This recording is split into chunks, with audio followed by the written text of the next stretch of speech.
حضرت بابا فرید الدین مسعود گنج شکر بابا صاحب رحمۃ اللہ علیہ فرماتے ہیں کہ ایک نیک نوجوان تھا، دن کو روزہ رکھتا، رات کو نماز پڑھتا، پر اللہ سے ڈرتا پھر بھی بہت زیادہ تھا،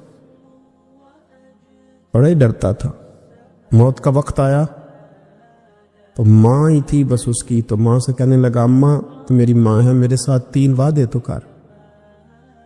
اس نے کہا پتر تو بتا، آخری ہج کی لے رہا ہے اور اس غریبنی ماں سے تو وعدہ لے رہا ہے، بتا کیا وعدہ ہے؟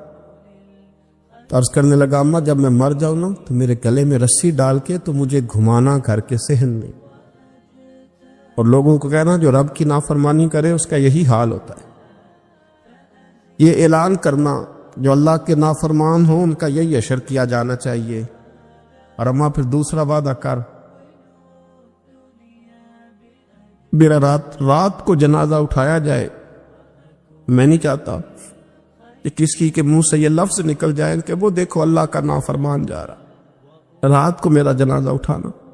اور اماں تیسرا میرے ساتھ وعدہ کر کہ لوگ مجھے دفن کر کے آ جائیں گے تو میری قبر پہ چلی جائے گی، عمل میرے پاس کوئی نہیں، پر مجھے لگتا ہے ماں کے قدموں کی برکت سے عرش کا مالک بھی رحم فرمائے گا۔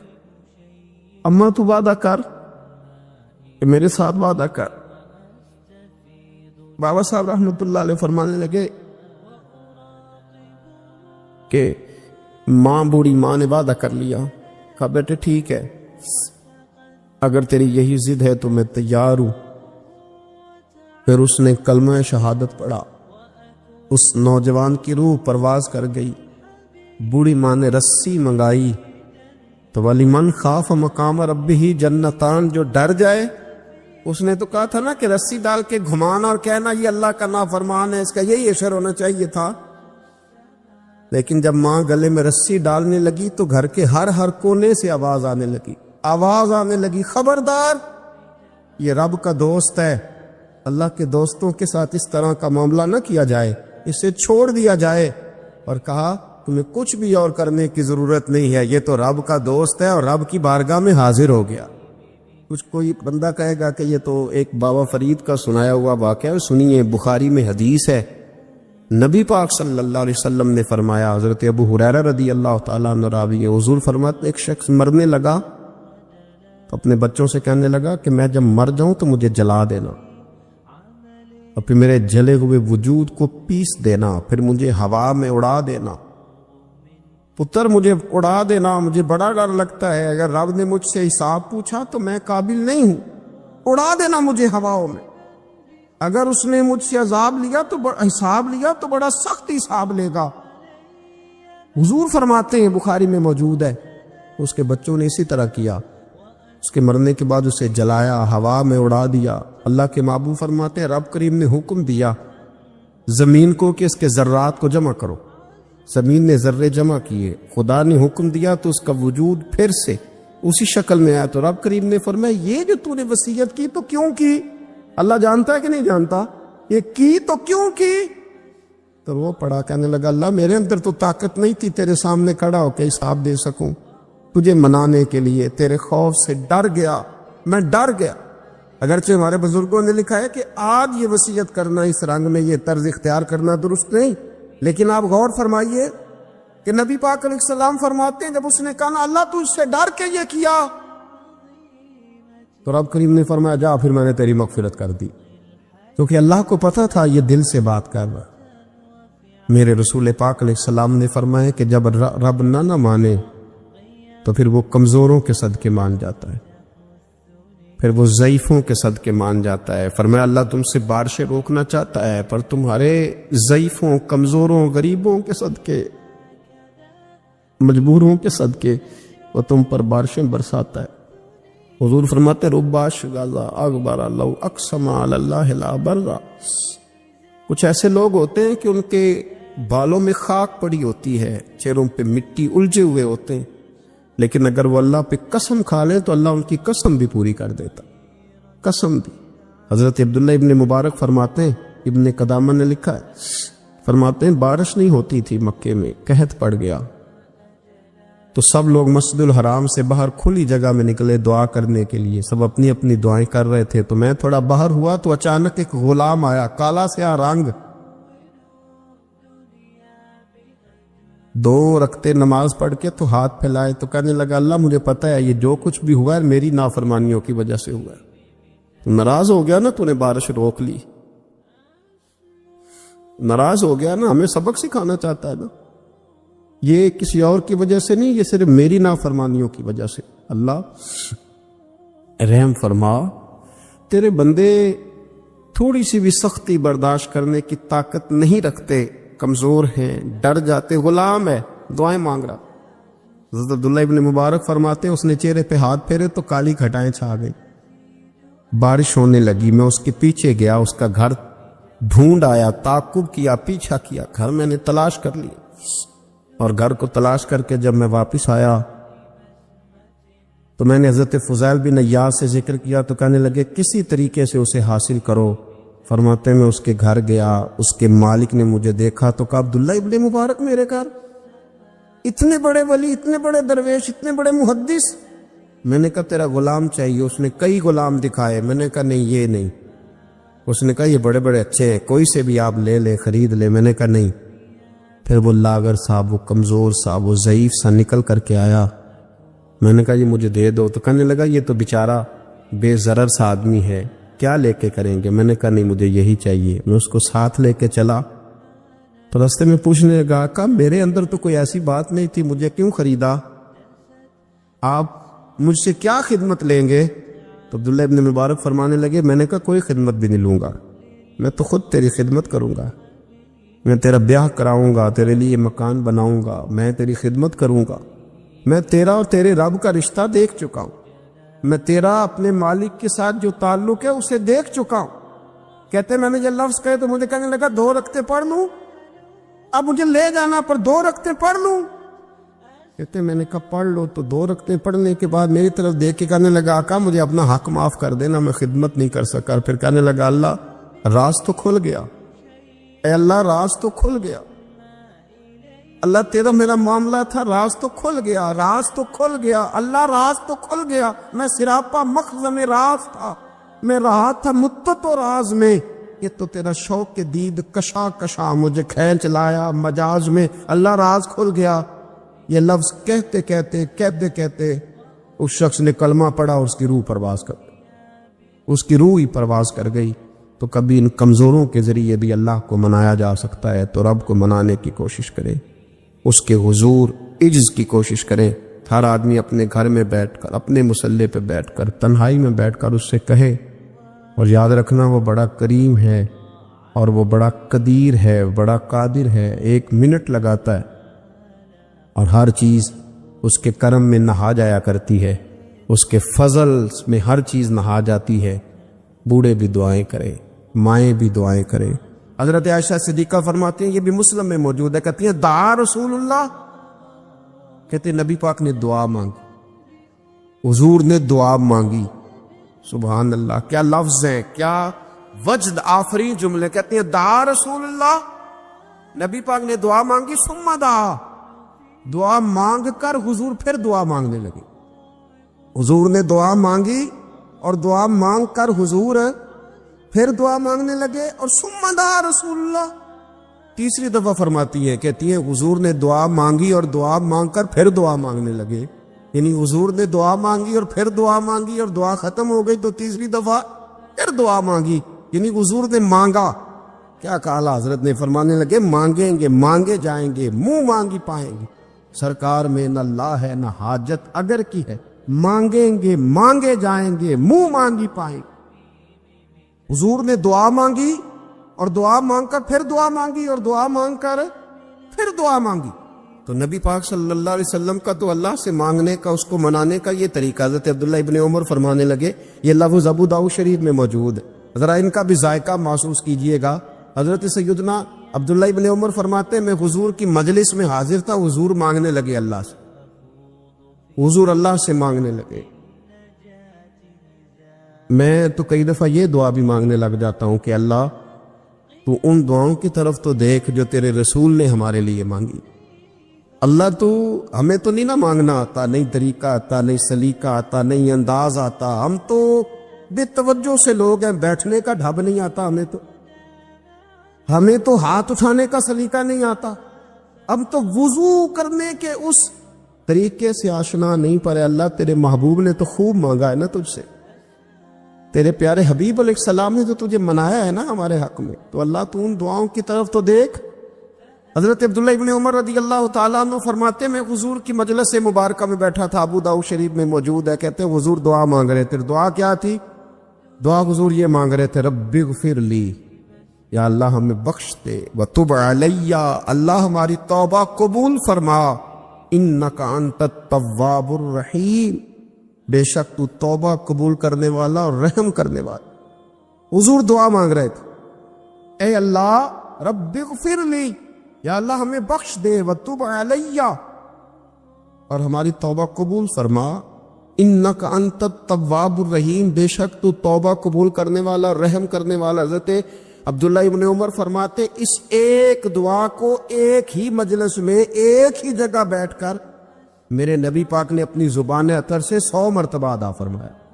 100 مرتبہ حضور نے یہ لفظ کہے، رب اغفر لی وتب علی، رب اغفر لی وتب علی، رب اغفر لی، اے اللہ بخش دے، رحم فرما، وتب علی، بس قبول کر لے نا اب ہماری توبہ، انک انت التواب الرحیم، بے شک تو توبہ قبول کر لیا کرتا ہے، تو رحم فرمایا کرتا ہے۔ ایک ہی مجلس میں 100 دفعہ حضور نے دعا مانگی، دعا مانگ کے پھر دعا مانگی، اور دعا مانگ کے پھر دعا مانگ، اللہ کو منایا میرے رسول پاک۔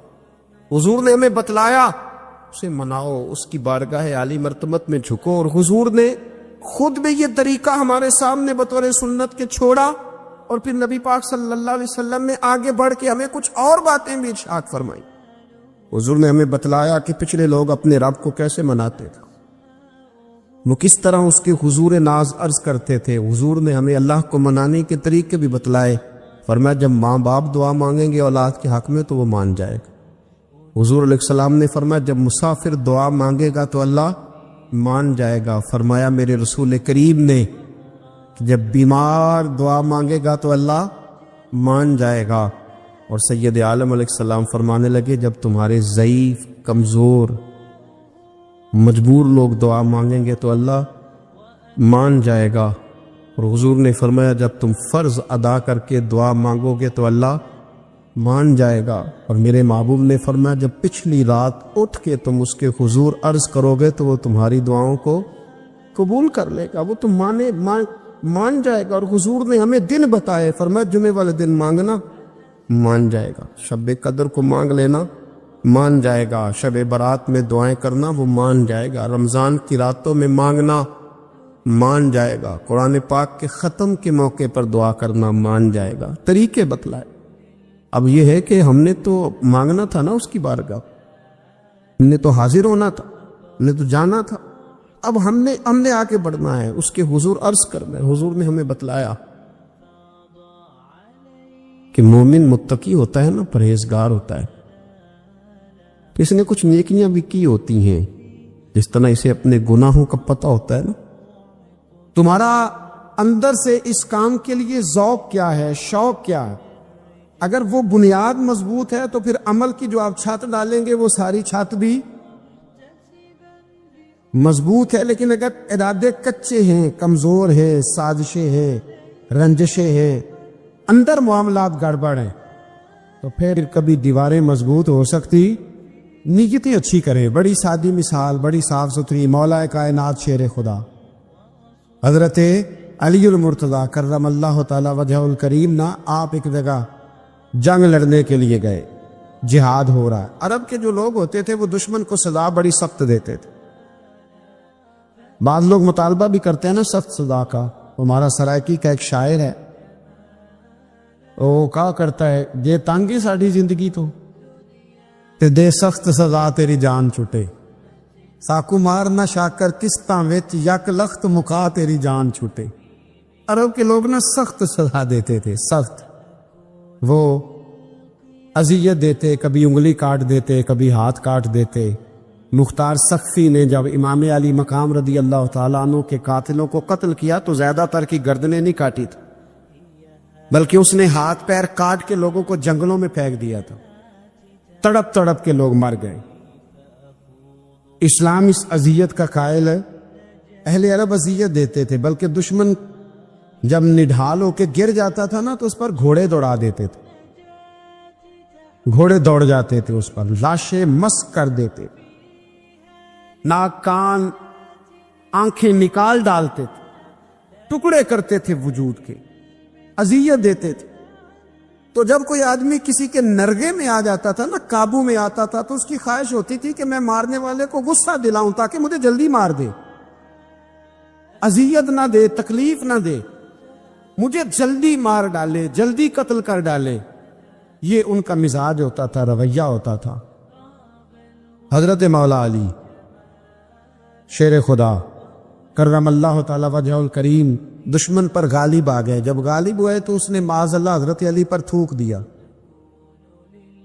کافر تھا، اس کا ارادہ یہ تھا کہ میں حضرت علی کو غصہ دلاتا ہوں تاکہ یہ مجھے جلدی مار دے، لیکن اسے نہیں پتا تھا یہ علی ہے، اسے نہیں خبر تھی کہ یہ جو خمیر ہے نا، ان کی تربیت مدینے والے محبوب نے فرمائی ہے۔ یہاں جو چمک دمک ہے اس کا رنگ ساری دنیا سے نرالا ہے، انوکھا ہے، شاندار ہے، وزادار ہے، کمال ہے۔ کہا حضرت علی پر معاذ اللہ میں یہ کام کرتا ہوں تاکہ وہ جلدی قتل کر دیں گے، لیکن جب اس نے مولا علی کی طرف یہ نازیبا حرکت کی تو حضرت علی نے تلوار چھوڑ کے پیچھے ہٹ گئے۔ توجہ کرنا، رزلٹ دیکھنا، مولا علی پیچھے ہٹ گئے اور فرمانے لگے جا تو آزاد ہے۔ وہ کہنے لگا میں آزاد ہوں، کس طرح، کیسے؟ تو حضرت علی فرمانے لگے میرا تیرا ذاتی جھگڑا تو کوئی نہیں نا، نہ تو نے میری زمین پہ قبضہ کیا، نہ میرا مال لوٹا، نہ میری عزت پر ہاتھ ڈالا۔ میرا تیرا جھگڑا اللہ کی رضا کے لیے، خالص اس لیے کہ تو اللہ کی نافرمانی کر رہا، خالصتاً اس لیے تیرا اور میرا یہ جھگڑا ہے۔ باقی جہاں تک تعلق اس بات کا ہے کہ اب تو نے میری ذات شامل کر دی، اب تو نے مجھے تکلیف دے دی، اب تو نے مجھے اذیت میں مبتلا کر دیا، تو حضرت مولا علی شیر خدا فرمانے لگے اب ذات آ گئی ہے میری بیچ میں، اب میری ذات بیچ میں آ گئی ہے، اب اگر میں تجھے قتل کروں گا تو لگے گا میں نے اپنے ذاتی غصے میں قتل کیا ہے، لہٰذا اب معاملہ یہ ہے کہ میں تجھے آزاد کرتا ہوں، اب تو چھٹی کر سکتا ہے، جا سکتا ہے، دوبارہ کبھی میرے ہاتھ آئے گی تو دیکھی جائے گی۔ مولا کائنات نے اسے چھوڑ دیا، لیکن وہ حضرت علی کا غلام بن گیا، وہ غلام بن گیا۔ کہنے لگا علی اب سمجھ آئی ہے کہ دین کتنا شاندار ہے، دین کتنا اعلیٰ ہے، دین کی قدریں کتنی پاکیزہ اور کتنی حسین ہے اور کتنا منور ہے محبوب کریم کا دین، آپ مجھے کلمہ ہی پڑھا دیں۔ گویا جو بندہ تلوار سے فتح نہ ہو سکا وہ مولا علی کے خلوص سے فتح ہو گیا، حضرت علی کے خلوص سے، للہیت سے، اللہ کے ساتھ جو ان کا رشتہ تھا اس رشتے کی برکت سے وہ آدمی فتح ہو گیا۔ میرے بھائی، ہمارے معاملات کے اندر للہیت ختم ہوتی جا رہی ہے، خلوص نہیں رہا، کرامتیں ہیں، کہانیاں ہیں، داستانیں ہیں، الزامات ہیں، جھوٹ ہے، فریب ہے، فراڈ ہے، بڑا کچھ ہے۔ اگر نہیں ہے تو خلوص نہیں ہے، اگر نہیں ہے تو ہمارا اللہ اور اس کے رسول کے ساتھ رضا والا معاملہ نہیں ہے۔ کسی چیز کو اس کی حقیقت کی بجائے ہم تصورات کی دنیا میں جا کے، خیالات، توہمات اور افواہوں کی دنیا میں جا کے اس کو قبول کرتے ہیں۔ یاد رکھو، جن لوگوں کی زندگیاں اللہ کی رضا کے لیے تھیں وہ لوگ بڑے اچھے تھے، بڑے خوش بخت تھے، بڑے خوش نصیب تھے۔ انہیں بدر کے میدان میں گردنیں کٹانے میں بھی بڑا ہی مزہ آیا تھا انہیں۔ اب دیکھیں نا، احد کے میدان میں جانے دینے میں بھی انہیں بڑا مزہ آیا۔ جب آدمی میں خلوص ہوتا ہے تو اس کے لیے جان قربان کرنا بھی آسان ہو جاتا ہے، لیکن جب خلوص نہیں ہوتا پھر گفتگو ہوتی ہے، پھر باتیں ہوتی ہیں، پھر داستانیں ہوتی ہیں، پھر کہانیاں ہوتی ہیں، پھر لب و لہجہ ہوتا ہے، پھر منصوبہ سازی ہوتی ہے، پھر ہیلے بہانے، پھر سورے کبرے جوڑ کے لوگ کہانیاں اور داستانیں بناتے ہیں۔ خلوص اور للہیت کے ساتھ اللہ کی بارگاہ میں جھکے، عبادتوں کا، ریاضتوں کا، تلاوتوں کا جتنا اللہ ہمیں موقع دیتا ہے اس میں خلوص شامل کرنے کی کوشش کریں، للہیت شامل کرنے کی کوشش کریں، اللہ کی رضا شامل کرنے کی کوشش کریں۔ میرے نبی رحمت صلی اللہ تعالی علیہ وسلم نا حضرت معاذ ابن جبل کو جب یمن کے لیے روانہ کرنے لگے تو رسول پاک علیہ السلام نے بڑی نصیحتیں فرمائیں۔ ان نصیحتوں میں درد بڑا تھا، کیوں؟ اس لیے کہ حضور نے انہیں بتلایا تھا کہ جب تم واپس آؤ گے تو میری تمہاری ملاقات نہیں ہوگی، تم میری قبر سے گزرو گے۔ اکھاں جدوں میٹیاں زمانہ مینوں روے گا، اپنا تے اپنا بیگانہ مینوں روے گا، جدوں نہ میں دسیا میں خاراں نوں میں خانے وچ، جام ٹوٹ جان گے تے میں خانہ مینوں روے گا۔ کئی لک لک رون گے تے کئی بک بک رون، گلیاں دا ایانا تے سیانا مینوں روے گا۔ اور کیا خوبصورت بات انہوں نے کہی تھی، مجھے بڑی پسند ہے۔ کہنے لگے بے قدراں کچھ قدر نہ جاتی، او کیتی خوب تسلی ہو، اے دنیا دار پجاری زر دے کتیاں دے گل ٹلی ہو، بک بک روسن اکھیاں تکیو ویکھ حویلی کلی ہو، تے کوچ نصیر اساں جدوں کیتی پھر پہ جانی تھر تھلی ہو۔ کوچ نصیر اساں جدوں کیتی پھر پہ جانی پھر کمال ہو جائے گی۔ بعد مرن دے مکھڑا میرا ہو جاوے جے تازہ، پھر سمجھ لینا محبوب میرے نے آن پڑے ہے جنازہ۔ حضرت معاذ ابن جبل رضی اللہ تعالیٰ عنہ سے حضور نے فرمایا، معاذ جب تم واپس گزرو گے نا تو میری قبر کے پاس سے گزرو گے، ملاقات نہیں ہوگی۔ تو وہ جو نصیحتیں تھی نا اس موقع پر جب آپ گویا کسی سے آخری ملاقات کر رہے ہوتے، ان نصیحتوں کے اندر جو حسن ہوتا ہے، کمال ہوتا ہے، وہ تو جاتے جاتے کی بات، لے سجنا سا توڑ نہیں پائی کہ جان ہی دیتی راہ تیرے، وہ جو جاتے جاتے کی گفتگو ہوتی ہے، وہ جو انداز ہوتا ہے، وہ بڑا کمال ہوتا ہے۔ اور اس کی گہرائی اور گہرائی کو وہ سمجھ سکتا ہے جس کو وہ لمحے میسر آتے، جو اس وقت اس مقام پہ کھڑا ہوتا ہے۔ حضرت معاذ ابن جبل رضی اللہ تعالیٰ عنہ تڑپ کے روئے، کہا حضور کیا فرما رہے ہیں؟ حضور کوئی خاص نصیحت تو نبی پاک نے بڑا کچھ فرمایا۔ ایک جملہ حضور نے یہ کہا، معاذ عمل جتنا بھی کرنا خلوص کے ساتھ کرنا۔ اور محبوب نے فرمایا تیرا خلوص کے ساتھ کیا ہوا تھوڑا عمل بھی رب کی بارگاہ میں زیادہ بنا کے تیرے لیے ذریعہ نجات بن جائے گا۔ جتنا بھی کرنا خلوص کے ساتھ کرنا، بولیے خلوص کے ساتھ کرنا، للہیت کے ساتھ کرنا، اس کے اندر کوئی کمزوری نہ آنے پائے، للہیت کے ساتھ، خلوص کے ساتھ، رواداری کے ساتھ، پیار کے ساتھ کرنا۔ میرے بھائیوں، یہ سمجھنے کا مقام ہوتا ہے کہ جب ہم اللہ اور اس کے رسول صلی اللہ علیہ وسلم کی رضا کے لیے کوئی عمل کرتے ہیں تو اس کا بھی ہمارے دل کو پتہ ہوتا ہے، اور جب اندر ریاکاریاں ہوتی ہیں تو ہمارے دل کو اس کا بھی پتہ ہوتا ہے۔ ہمیں دونوں باتوں کی خبر ہے۔ اب ہمیں خود سوچنا ہے، ہمیں خود فکر کرنی ہے، غور کرنا ہے کہ ہمارا انداز۔ ایک بزرگ تھے امام غزالی نے لکھا ہے، انہوں نے 7 سال پورے پانچوں نمازیں جماعت کے ساتھ پڑھی اور پہلی صف میں تکبیر اولیٰ کے ساتھ پڑھی۔ 7 دن نہیں پوری پڑھی جاتی پانچوں نمازیں پہلی صف میں پہلی تکبیر کے ساتھ۔ 7 پہلی صف میں تکبیر اولیٰ کہتے ہیں، امام نے اللہ اکبر کہا پہلی تکبیر میں تو ہم نے بھی ساتھ ہی اللہ۔ پہلی صف میں 7 سال تک پانچوں نمازیں تکبیر اولیٰ سے، بہت بڑا کارنامہ ہے، بہت بڑی بات ہے۔ مطلب بندہ یہاں سے اٹھ کے آتے، وضو کرتے، کوئی معاملہ آ گیا، کوئی مطلب اس کو حاجت ہو گئی استنجا وضو کی، تو وہ ٹائم نکل جاتا ہے، کئی دفعہ ایسے ہوتا ہے۔ 7 سال پورے نماز پڑھی، تو کہتے ہیں 7 سال کے بعد نا ایک دن 8واں سال لگا ہوا تھا، تو بزرگ فرماتے ہیں میں ذرا لیٹ ہو گیا، تکبیر اولیٰ تو مل گئی پر پہلی صف نہ ملی، تیسری صف میں جگہ ملی۔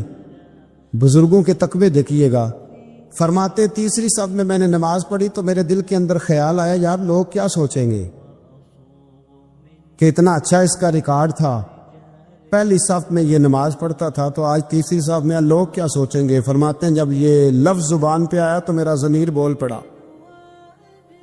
جب یہ سوچ دل میں آئی تو میرا اندر تڑپ اٹھا، چھم چھم میرے آنسو نکلنے لگے۔ میں رویا، اور فرماتے لوگ چلے گئے اور میں نفل پڑھتا روتا رہا. میں نے کہا اللہ مجھے یوں لگتا ہے وہ 7 سال تک پہلی صف میں جو نمازیں پڑھتا رہا وہ تو لوگوں کو دکھانے کے لیے پڑھتا رہا. فرماتے میں نے 7 سال کی نمازیں قضا پڑھی، قضا نمازیں پڑھی، اس لیے کہ مجھے سمجھ آئی کہ وہ نماز اللہ کی رضا کے لیے نہیں تھی، وہ تو بندوں کو ریکارڈ بنانے کے لیے تھی. تو میں نے وہ 7 سال کی نمازیں قضا پڑھی. اور فرماتے ہیں اب دوبارہ سے جب میں جاتا ہوں تو پھر میں اپنے دل پہ غور کرتا ہوں کہ پہلی صف تکبیر اولا پر یہ بتا نیت کیا ہے، یہ بتا کہ تیرا ارادہ کیا ہے. شیخ سعدی فرمایا کرتے تھے تیرے وجود کا قبلہ تو سیدھا ہے، دل کے قبلے کی بھی بات بتا. تیرے وجود کا قبلہ درست ہے پر دل کے قبلے کی بھی. ہاں خودی کا سر نہاں لا الہ الا اللہ، خودی کا تیگ فساں لا الہ، یہ دور اپنے ابراہیم کی تلاش میں ہے. صنم کدا ہے جہاں لا الہ الا اللہ، صنم کدا ہے جہاں لا الہ الا اللہ. اور اگرچہ بت ہیں جماعت کی آستینوں میں پر مجھے ہے حکم اذاں لا الہ الا. تو یہ جو ہمارا مزاج ہے نا لوگوں کو دکھانے کا، بتانے کا، سنانے کا. شیخ ابو العباس مرسی فرماتے کہ مجھے کئی دفعہ محبوب کریم علیہ السلام کا دیدار نصیب ہوا. میرا اور حضور کا معاملہ تھا، پھر میں نے لوگوں کو بتانا شروع کر دیا. فرماتے ہیں پھر انہوں نے آنا چھوڑ دیا، اس لیے کہ کچھ باتیں ایسی ہوتی ہیں جو بتانے کی نہیں ہوتی، لیکن کچھ بندوں کو بشارتیں ہوتی بڑی ہیں، وہ ان بیچاروں کو بدعزمی ہو جاتی. وہ بتائیں نا جب تک 20 لوگوں کو، تب تک ان کی وہ بدعزمی ختم ہے. حالانکہ ہر چیز بتانے کی، دکھانے کی، سنانے کی، ہر چیز کی وضاحت دینے کی نہیں ہوتی. ہر چیز ایسی نہیں ہوتی. حضرت ابو ہریرہ جیسے لوگ فرمایا کرتے تھے علم کی 2 تھیلیاں، ایک کھولی ہے دوسری کھولو تو مجھے قتل کر دو. ہر چیز کو بتانے سمجھانے کی ہوتی ہے. تو خلوص دیکھے کتنا ہے اس میں، للہیت کتنی ہے، اللہ کی رضا کتنی. الحمدللہ تعالی اس مہینے سے جو جولائی کا ہے، میرے خیال ہے 4-5 جولائی سے حج کی فلائٹ شروع ہو جائیں گی انشاءاللہ تعالی. خوش نہیں ہوئے آپ سن کے؟ جو جا رہے ہیں رب ان کا قبول فرمائے، اور جو رہ گئے اللہ انہیں موقع عطا فرمائے. ای سعادت بزور بازو نیس تا نہ بخشندہ خدائے بخشن.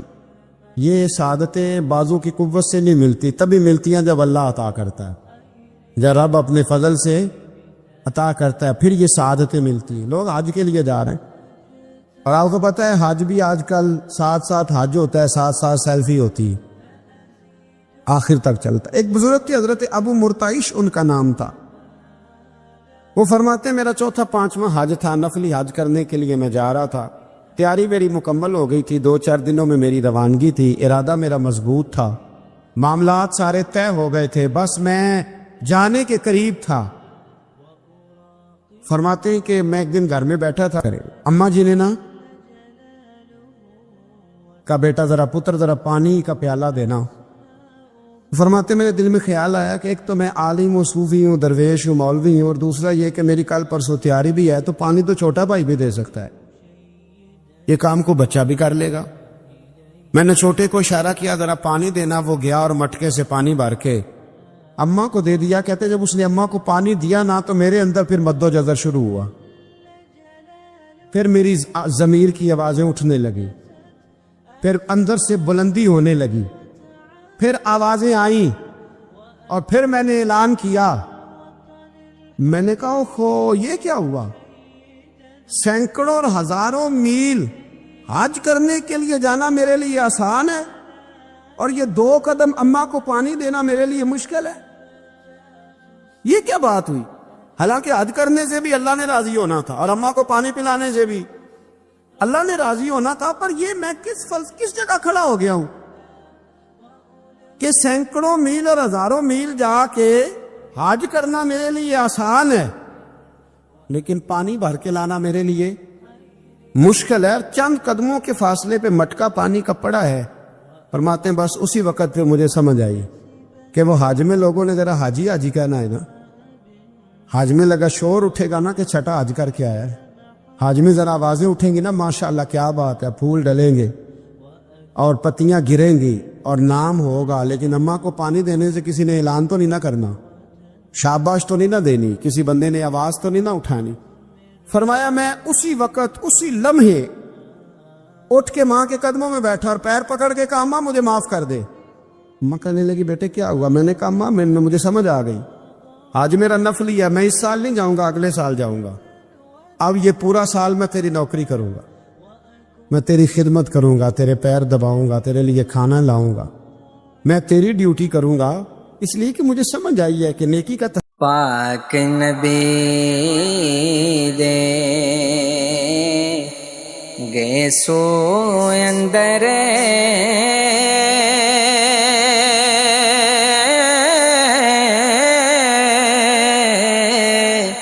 معجز سی ہر والوں کی نشانی کارن دساں خبر ہووے اس حالوں کی نشانی کارن دساں خبر ہووے اس حالوں چودھویں دے چن نالوں بہتی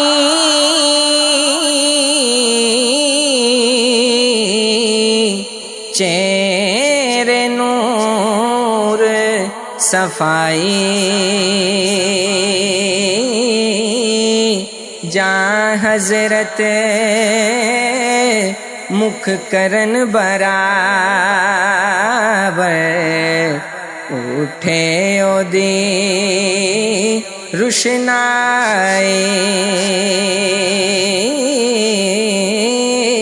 جاں حضرت مکھ کرن برابر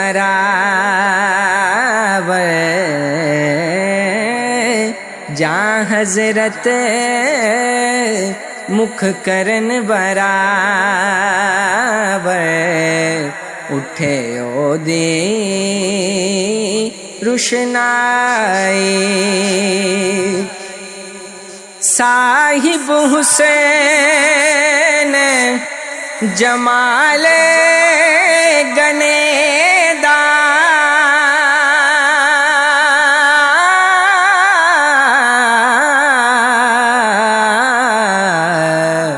صاحب حسین میڈا سونا صاحب حسین جمال گنے دا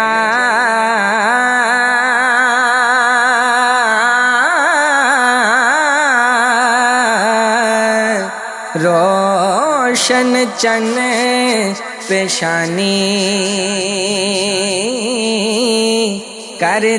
کردارات ہنیری تائیں وانگ شمع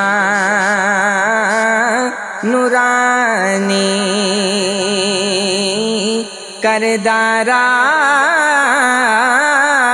کردارات ہنیری تائیں وانگ شمع نورانی ایسی نظر اکھیں وچ آئی ایسی نظر اکھیں وچ آئی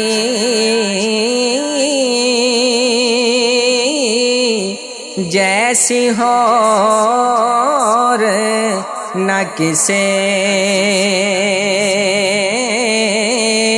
چانن تے ہنیرے اندر ایک جیا دیسے چانن تے ہنیرے اندر ایک جیا دیسے بہت آہی خوشبو بدن وچے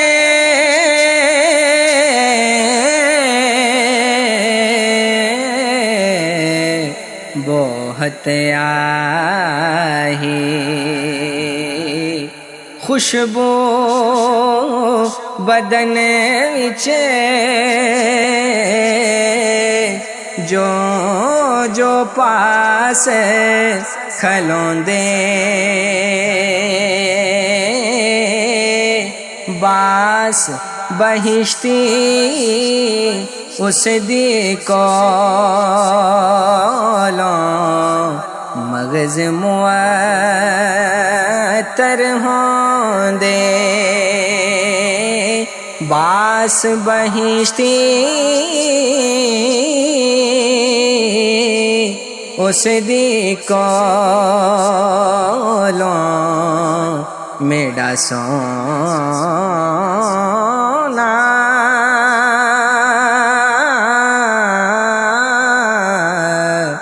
باس بہشتی اس دی کولوں مغز معطر ہوندے ہوا سرور جے چاکر ہویا